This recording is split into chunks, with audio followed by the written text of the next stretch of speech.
Welcome to the channel. Once again, this episode we want to kind of go over our cocktail smokers and more or less a comparison of other cocktail smokers and why ours is probably better.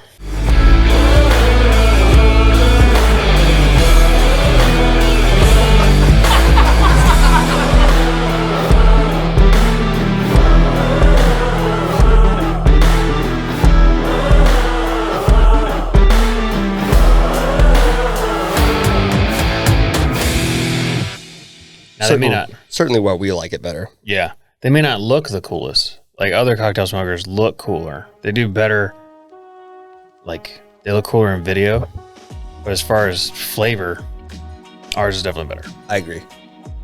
Well, one of the reasons why is because of the pitch, I guess. This is kind of what we say at the market when we're working the night market. Mm-hmm. Is that we basically take whiskey barrels, we chop them up, we route them out, and we make them fit glasses you already own, which you'll learn a lot of these cocktail smoker companies that make them, it's hard to get staves as wide as ours, and so they will have these tiny staves and they come with tiny glasses.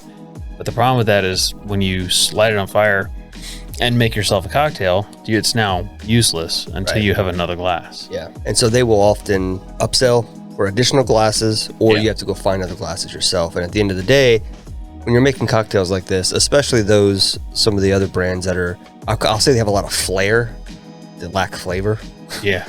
They put on a good show, but just one glass at a time. Right. And so it's sort of, granted, with ours, you're smoking one glass at a time, but theirs, they sell with a specific glass, and you have to buy multiple, a lot of times, of that specific glass. And ours is not limited to a specific glass. It's any straight walled whiskey glass that you own will fit. So it's limited to how many glasses you own. Right. So if you have, most of us have at least six, buy a little 6-pack of glasses. Mm-hmm. You can make 6 cocktails with ours, right off the bat. And we don't always say cocktail. I will do plain whiskey smoked. Mm-hmm. And it just adds a lot of flavor. It takes some of the harshness out of it as well and kind of masks some of that gasoline smell, if you will. And because the wood that we're using, the staves, come directly from used bourbon barrels, when you hit that torch to that wood and you get that smoke, not only are you getting the white oak flavors and notes that come from the wood itself, but all the whiskey that's soaked into that barrel over the years it aged, you're pulling out a lot of those notes as well. So those things all set up nicely with your drink, whether it's a cocktail or a whiskey by itself, to complement and bring out some of those flavors that sometimes get maybe buried in the ethanol or lost with some of the other flavors in whiskey. It's definitely a lot different than most of the other kits. But the other thing too is a lot of people use these top, like there's different names, but they're all the same thing, but there's like top. So the first one was probably the one that you've seen a lot of. I'm not going to say the name of it because there's so many names of it, but it kind of looks like this. We're demonstrating all of these. You put it on top there some way. Our biggest problem with this is what it comes with. Smell this, guys. This is bourbon barrel oak. Bourbon barrel oak? No bourbon barrel oak I've ever smelled. It smells like plywood. But it comes with these little wood shavings, and then there's just so many pieces, okay? So you gotta take the hat off and then the dish strainer out, and then, can you hold that? The dish strainer. It's a dish strainer. And then you like, oh, so that goes in there before this goes in there? Yeah, because I think all this stuff will bounce out and catch on fire and burn your kitchen down. So they put the strainer on top. But then you got to kind of get it all in there so the strainer sits. Then the strainer. Then you put it on top. You hit it with a torch, and then this doesn't really fit. So that's one option. I knock this thing over all the time. All the time. I don't use it. It just sits next to the bar because we made this video. Yeah. And I knocked it over and knocked wood chunks everywhere. It's just a pain in the ass. There's a ton of pieces to it. There's a lot of stuff to deal with. And it's not. But also, a lot of people will use it to smoke after the cocktail's already made. Yeah. And that's kind of a waste as well. Ours, it smokes the bottom of the inside of the glass. So as you make your cocktail, it can blend with the smoke on the glass. Absolutely. This is a terrible analogy, but it's my favorite one. It coats the windows kind of like grandma's Lincoln back in the day when she smoked cigarettes in it, and it just put a film on the window. I know, terrible analogy. We don't use it anymore, but It's truly kind of what it's doing. You're smoking that glass and putting a film on it full of flavor from the whiskey barrels. Yeah, and I pay attention to different threads when people are talking about these kind of things in various social media platforms, and it inevitably gets brought up regularly on Facebook and some groups that I'm a part of. And one of the things that people complained of is that it just puts smoke on top of the drink. Yeah. Like you don't get any of the flavor. You do the first couple of sips because the whole olfactory thing. But the flavor isn't. It's just 2x4 dust. But it's just smoke. Yeah. And a lot of times you're just getting chips from processed wood. Some say that they're bourbon barrel or whiskey barrel chips, but there's no way to tell. Like when you pick up our smoker block or any of our products, you can look at it and tell that it is from a whiskey barrel. Yeah. Right? There's no question. They also smell like they're from a whiskey barrel. Absolutely. And so sometimes when you smoke these things with these other cocktail smokers, as Matt said, it provides a really cool show and it's flashy. When it's all said and done and you're presented with a drink, yeah, you kind of want it to be more than a show. You kind of want it to taste yeah. well and taste different also. Yeah. And there are some bartenders that were very, very active in some of these chats, and they say, I always smoke a cocktail, and they'll add the smoke to the shaker, like on top of the shaker, and then mix it inside.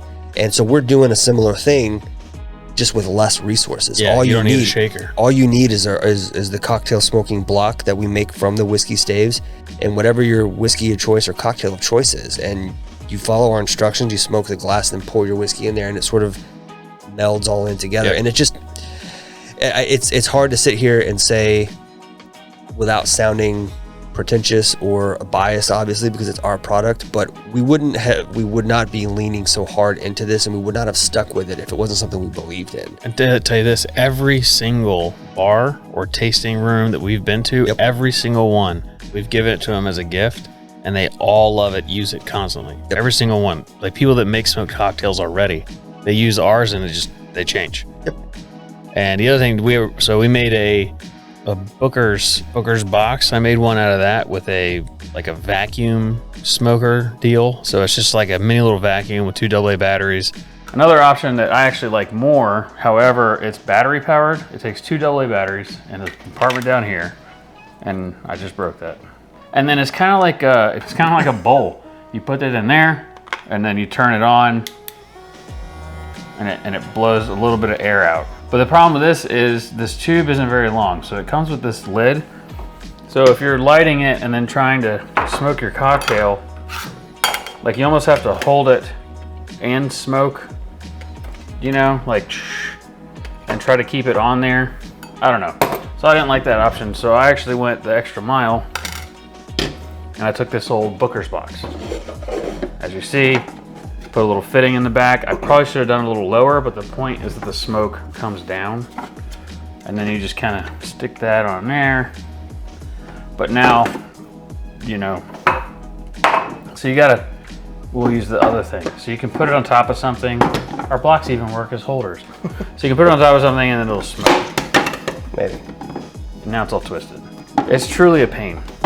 Pump smoke. So but it's the same damn thing. It's wood from processed wood. It's flashy and it looks cool, but again, it looks really cool. As you can see here, it looks badass. But at the end of the day, we wanted to focus on the product that the user is consuming, because this is meant for you to use at home and on travel and anywhere you go. It sits in a bar cart. You can throw it in a bag. You can bring it with you on a hunting trip or a fishing trip, and you can elevate your deer camp or fish camp easily. Whiskey game easily. Dealing with little wood chips. It's almost like we need to do one of those commercials where it's like it's black and white and they drop everything and then a big red circle with a slash pops up. Yeah. Like quit doing all this stuff when this is way easier. It's way easier. Or we could afford to hire that kid that's gotten famous by showing simple ways to do things that people make hard. He goes like this. Yeah. Just show everybody else's and then have him point to ours. That would be cool. That would be funny. I'm sure at this point he's quite expensive. We'll shoot him a message, see what he says. Yeah, we should. But that was all I wanted to do. We just wanted to go over why ours are the way it is, why they sell themselves. Anytime anyone smells one of the in person when we do these live demonstrations or teach whiskey classes. And if you're going to buy one, if you have questions, let us know. If you insist on buying from a competitor or for someone else's, make sure that it's at least genuine. There are a lot of folks out there that are selling similar products that are not made from whiskey barrels. It's made from treated and processed wood, and that's not something that personally I'm interested in putting a flame to and then having those drinks. We've seen them mixed with my consumable drink or cocktail. I probably still have the picture of it. Someone ripped us off word for word, but they were selling spray painted, was it 2x4s that were split in half? Yeah. Spray painted. They may have even charred it with, I don't know. No, there was Renning's paint down the side of it. Gross. Yeah. So not something you want to do, put in your body. So yeah, just pay attention. Pay attention to what you're doing. If you have questions about any of it, let us know. Now ours, and I didn't look very deeply into any of the other products and what their sort of guarantees are, but we have a lifetime guarantee. We do. On our smoker blocks. If you burn a hole and completely get to the point where you're not, there's nothing there anymore, we'll send you a new one. Yep. There's enough there, and between you being able to scrape off sort of as things get charred and you smoke it, you scrape off the used part and you're kind of presented with newer fresh wood again. You just keep going. I think you're trying hard to get through yours that we created the first. It's been over a year and I've lost about an eighth of an inch. Yeah. But we'll just send you a new one because quite frankly, we're waiting for somebody to do it. It would be really funny and kind of cool to see someone make it through. And it's a video content that you're guaranteed to see. 100%. So we may even go to their house and personally deliver it because that person drinks. Yeah, or entertains a lot. Or entertains a lot. But yeah, that was it. We just wanted to go over that really quick. So yeah, check it out. And if you listen to our podcast, there's some codes in there to save money on it. If you don't listen, then go pay full price. Have a good day. Adios.